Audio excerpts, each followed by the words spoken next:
वाशिम जिल्ह्यातील रिसोड मालेगावसह इतर तालुक्यामध्ये जोरदार गेली 4 दिवसापासून पाऊस पडत आहे।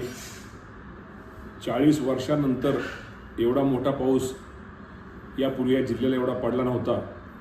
या पावसामुळे शेतीचं खूप मोठ्या प्रमाणामध्ये नुकसान झालेलं आहे।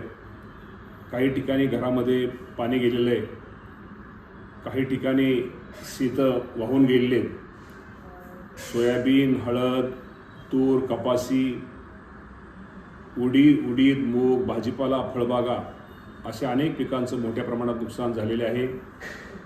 शेतकऱ्यांच्या हातातोंडाशी आलेला घास हिरावला आहे। काही ठिकाणी जनावरेही पुरात वाहून गेली आहेत।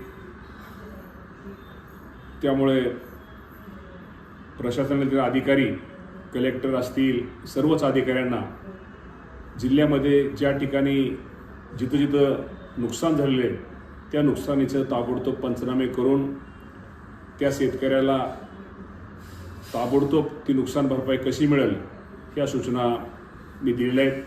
त्यामुळं मला सर्व शेतकरी बांधवांना, सर्व नागरिकांना एक आव्हान करायचं आहे की आपण निश्चित प्रकारे शासन आपल्या सर्वांच्या पाठीमागं आहे।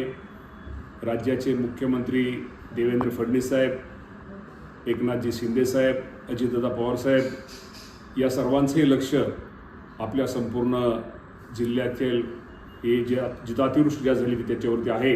त्यामुळं शेतकऱ्यांनी कुणीही घाबरून जाण्याचं कारण नाही। निश्चित प्रकारे सरकार, आपली शासन आपल्या जिथं नुकसान झालं त्याला आपल्याला भरपाई मिळण्यासाठी खबरदारी घेणार आहे।